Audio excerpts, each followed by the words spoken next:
Panjenenganipun menyebut di dalam buku beliau yang ditulis dengan sangat indah, keturunan Rasulullah sallallahu alaihi wasallam.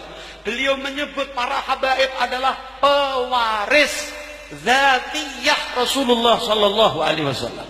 Mereka adalah memiliki fadilah dzatiyah, keutamaan yang utamanya bukan aradhi tapi dzatiyah, karena diri beliau, karena diri mereka itu ada membawa sesuatu yang dibawa, yang diwariskan oleh Rasulullah sallallahu alaihi wasallam.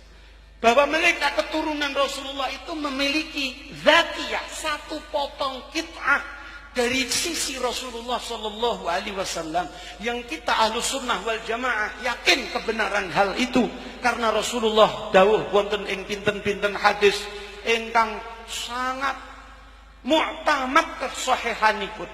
Di dalam beberapa riwayat Rasulullah mengatakan, taraktu fikum syai'ain in tamassaktum bihima lan tadillu. Ada dua hal yang aku tinggalkan kepada kalian, yang kalau Anda pegang tidak mungkin kalian tersesat di dalam kehidupan setelah aku wafat nanti. Yang pertama disebut Rasulullah, hablun mamdudun minallahi ila ahlil ardi, yaitu tali yang menghubungkan Allah dengan yang ada di muka bumi ini, yang kita kenal sebagai Al-Quranul Karim.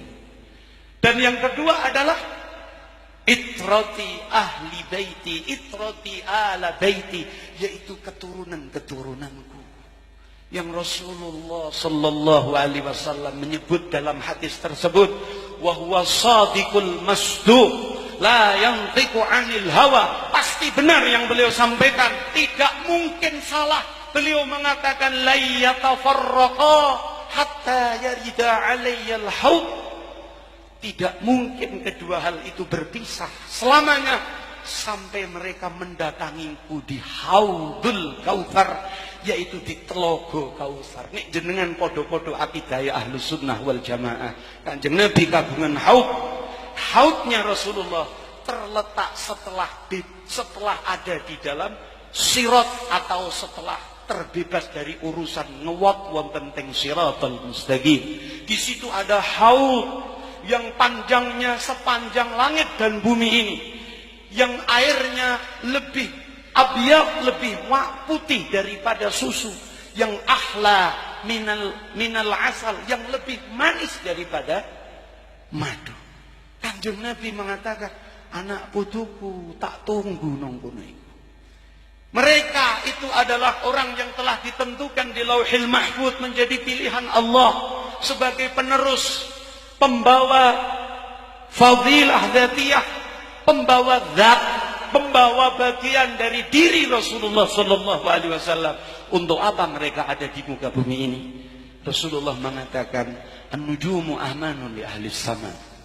Kalau engkau melihat ada bintang di atas itu, sebagai keamanan bagi alam-alam yang ada di atas langit sana. Wa ahlu baiti amanun li ahlil ardi minal khilaf. Dan kalau ingin tahu keamanan dunia ini, dipegang dan dijabat oleh para dzurriyyah Kanjeng Nabi Muhammad sallallahu alaihi wasallam. Ini masyrabnya Mbah Hasyim Asy'ari. Jenengan bika bahkan di dalam kitabnya Kiai Mustamar yang dari Malang, di situ ada beberapa pepenget saking Mbah Hasyim Asy'ari tentang siapa itu Ahlus Sunnah wal Jamaah.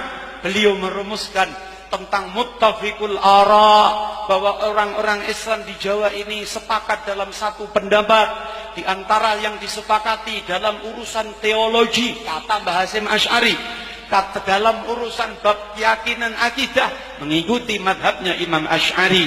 Kalau mengikuti dalam madhahibil arba'ah, salah satu yang dipilih daripada wong-wong Jawa niki adalah madhabnya Imam Syafi'i. Kalau di dalam urusan ketasawufan, mengikuti Imam Ghazali, Imam Syadzili.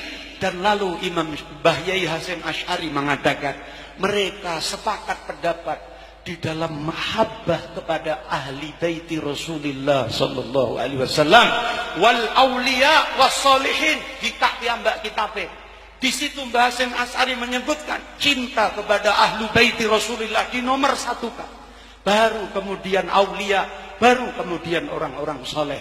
Karena Mbah Hasyim Asy'ari tahu, karena pencapaian yang dicapai para aulia, para ulama, selain mereka para ulama, para aulia, maaf, para ulama, para aulia memiliki kemuliaan sebagai kemuliaan yang arodian, sing anyar teko, sing asale ora ono, dadi ono, mungkin pun suatu ketika bakal hilang dari diri mereka. Ilmu mereka berawal dari tidak tahu apa-apa. Lalu beliau belajar menjadi alim. Beliau mulia karena alimnya itu arodiyah. Tapi dzurriyyah Kanjeng Nabi wiwit lahir cepret, beliau sudah memiliki warisan yang dibawa yang bernama dzatiyah, diri beliau ini. Allahumma sholli ala Muhammad.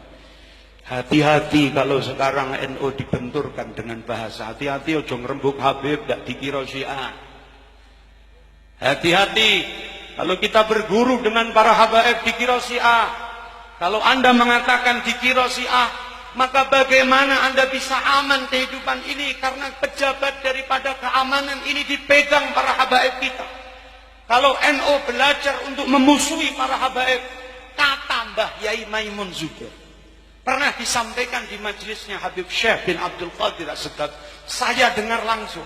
Beliau mengatakan, lihatlah negara-negara yang pernah ditaklukkan Islam di zaman Umayyah, bahkan di zaman-zaman setelahnya, karena mereka tidak satupun menyisakan ahlul bait, para habaib di negara itu, maka hancur negara itu. Tidak ada Islam sama sekali sampai sekarang. Tapi Indonesia ini dibawa wali 9, di mana wali 9 para ahlu bait Rasulullah sallallahu alaihi wasallam.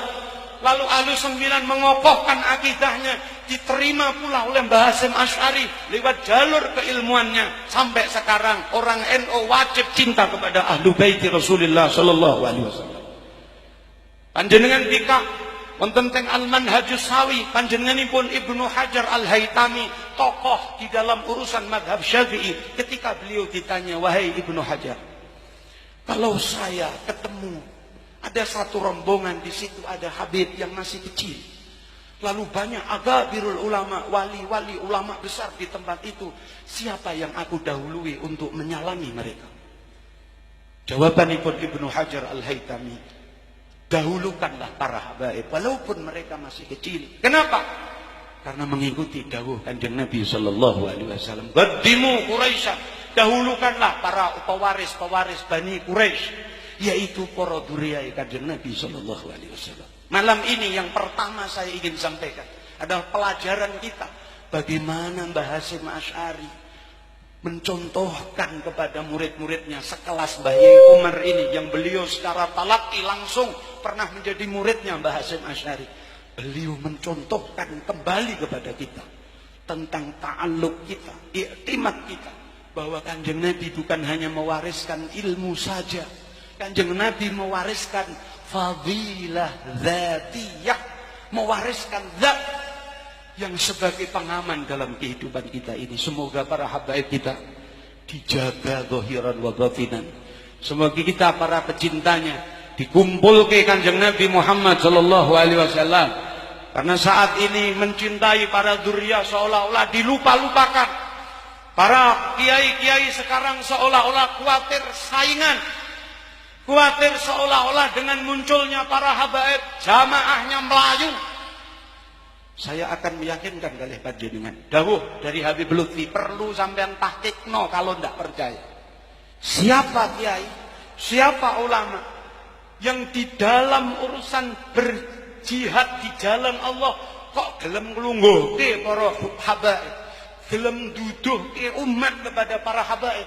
Karena mereka ulama kewajibannya adalah menunjukkan apa yang harus ditunjukkan. Lalu mereka sukses dalam menunjukkan umat kepada dzurriyyah, kepada habaib. Titenono kata Habib Lutfi. Maka orang itu akan didrojoki vitamin-vitamin rohani oleh Kanjeng Nabi Muhammad sallallahu alaihi wasallam.